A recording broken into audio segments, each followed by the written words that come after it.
बीते बुधवार यानी 19 फरवरी के देर शाम भाजपा के दिल्ली स्थित मुख्यालय में हुए एक आयोजन में रेखा गुप्ता को दिल्ली के सीएम के तौर पर अनाउंस कर दिया गया है। रेखा गुप्ता और अरविंद केजरीवाल में दो समानताएं हैं। अरविंद केजरीवाल की तरह रेखा गुप्ता भी हरियाणा की हैं और बनिया जाति से आती है। अरविंद केजरीवाल और सुषमा स्वराज के बाद रेखा गुप्ता दिल्ली की तीसरी मुख्यमंत्री होंगी जो हरियाणा से है। दिल्ली से पहले बीजेपी की 13 अन्य राज्यों में और एक केंद्र शासित प्रदेश में सरकार थी, लेकिन कोई भी महिला मुख्यमंत्री नहीं थी। राजस्थान में वसुंधरा राजे सिंधिया के बाद बीजेपी के पास महिला मुख्यमंत्री का पद खाली था, जिसे अब रेखा गुप्ता ने भर दिया है। अब भारत के 13 राज्यों और 2 केंद्र शासित प्रदेशों में बीजेपी की सरकार होगी। अब तक भारत के कुल 28 राज्यों और 8 केंद्र शासित प्रदेशों में ममता बनर्जी एकमात्र महिला मुख्यमंत्री थी।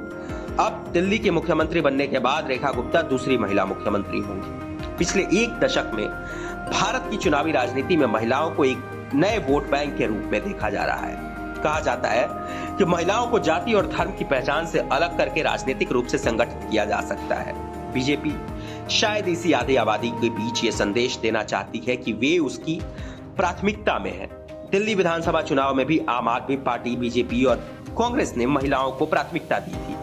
बीजेपी ने दिल्ली में चुनाव जीतने के बाद महिलाओं को हर महीने 2500 रुपए देने का वादा किया था। इसी रणनीति के तहत शायद बीजेपी ने रेखा गुप्ता को मुख्यमंत्री पद के लिए चुना है। बीजेपी में बड़े नेता अक्सर वही बनते हैं जिनकी पृष्ठभूमि आरएसएस या फिर अखिल भारतीय विद्यार्थी परिषद यानी एबीवीपी से हो। अटल बिहारी वाजपेयी, लालकृष्ण आडवाणी, नरेंद्र मोदी, अमित शाह, अरुण जेटली और नितिन गडकरी, इन सभी की पृष्ठभूमि ऐसी ही है। रेखा गुप्ता की भी आरएसएस और एबीवीपी दोनों में गहरी पृष्ठभूमि रही है। सुषमा स्वराज के बारे में कहा जाता है कि वे बीजेपी में शीर्ष नेता बन सकती थी, लेकिन उनकी पृष्ठभूमि आरएसएस या फिर एबीवीपी से नहीं थी। उनका राजनीतिक करियर जनता पार्टी से शुरू हुआ। रेखा गुप्ता पहली बार विधायक बनी है, लेकिन दिल्ली की राजनीति में नई नहीं है। वे दिल्ली नगर निगम की पार्षद रह चुकी हैं और 2015 और 2020 में विधानसभा चुनाव लड़ चुकी है। हालांकि दोनों बार उन्हें हार का सामना करना पड़ा था। इस बार शालीमार बाग सीट से उन्होंने आम आदमी पार्टी की वंदना कुमारी को 29,595 वोटों से हराया। दिल्ली में विधानसभा चुनाव इतने बड़े अंतर से जीतना अपने आप में एक बड़ी उपलब्धि है। दिल्ली में चुनाव जीतने के 10 दिन बाद बीजेपी ने मुख्यमंत्री पद के लिए रेखा गुप्ता के नाम की घोषणा की। इस दौरान कई और नाम भी चर्चा में रहे, जिनमें परवेश वर्मा सबसे प्रमुख थे। परवेश वर्मा ने नई दिल्ली सीट से अरविंद केजरीवाल को 4089 वोटों से हराया था। उन्हें कुल 30,088 वोट मिल पाए थे, जबकि अरविंद केजरीवाल को 25,999 वोट मिले। कांग्रेस के संदीप दीक्षित 4,568 वोटों के साथ तीसरे स्थान पर रहे। परवेश वर्मा की जीत के बाद मुख्यमंत्री पद के लिए उनकी दावेदारी मजबूत हुई थी, लेकिन अंततः रेखा गुप्ता को यह जिम्मेदारी मिली। अब कयास लगाया जा रहा है कि परवेश वर्मा को उप मुख्यमंत्री का पद दे दिया जाए। परवेश वर्मा के पिता साहिब सिंह वर्मा 26 फरवरी 1996 से 12 अक्टूबर 1998 तक दिल्ली के मुख्यमंत्री रहे थे। बीजेपी हमेशा से परिवारवाद के खिलाफ रही है, इसलिए परवेश वर्मा को मुख्यमंत्री न बनाए जाने का एक कारण यह भी माना जा रहा है। हालांकि बीजेपी की रणनीति रही है कि जिस राज्य में किसी विशेष जाति का प्रभाव अधिक हो, वहां दूसरी जाति से मुख्यमंत्री बनाया जाए। हरियाणा में जाटों का प्रभाव होने के बावजूद बीजेपी ने पिछले 11 साल से मुख्यमंत्री ऐसा नहीं बनाया जो कि जाट हो। महाराष्ट्र में मराठों की राजनीतिक पकड़ के बावजूद बीजेपी ने विदर्भ के ब्राह्मण देवेंद्र फडणवीस को मुख्यमंत्री बनाया।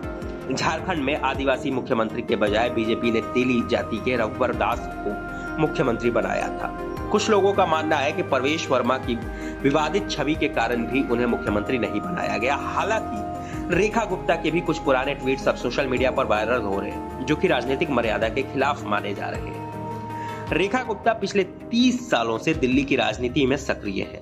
उन्होंने दिल्ली यूनिवर्सिटी में दौलत राम कॉलेज से बीकॉम किया और 1992 में बीजेपी के छात्र संगठन अखिल भारतीय विद्यार्थी परिषद से जुड़ी।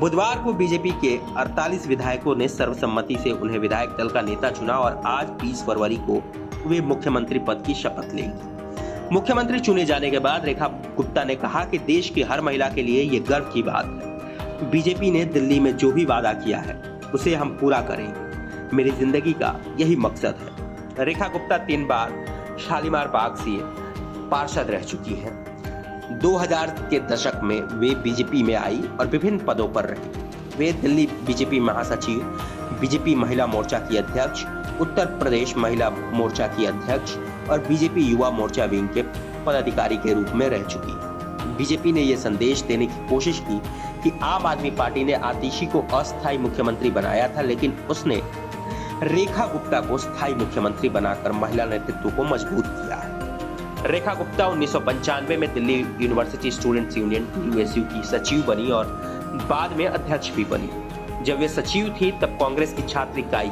NSUI से अलका लांबा अध्यक्ष थी। अलका लांबा ने रेखा गुप्ता के मुख्यमंत्री बनने पर DU के दिनों की एक तस्वीर शेयर करते हुए लिखा, 1995 की ये यादगार तस्वीर है जब मैंने और रेखा गुप्ता ने एक साथ शपथ लिया था। मैं NSUI से दिल्ली विश्वविद्यालय छात्र संघ अध्यक्ष पद पर जीत हासिल की और रेखा ने ABVP के महासचिव पद पर। रेखा गुप्ता को बधाई और शुभकामनाएं। दिल्ली को चौथी महिला मुख्यमंत्री मिलने पर बधाई। हम उम्मीद करते हैं कि मां यमुना स्वच्छ रहेंगी और बेटियां सुरक्षित होंगी।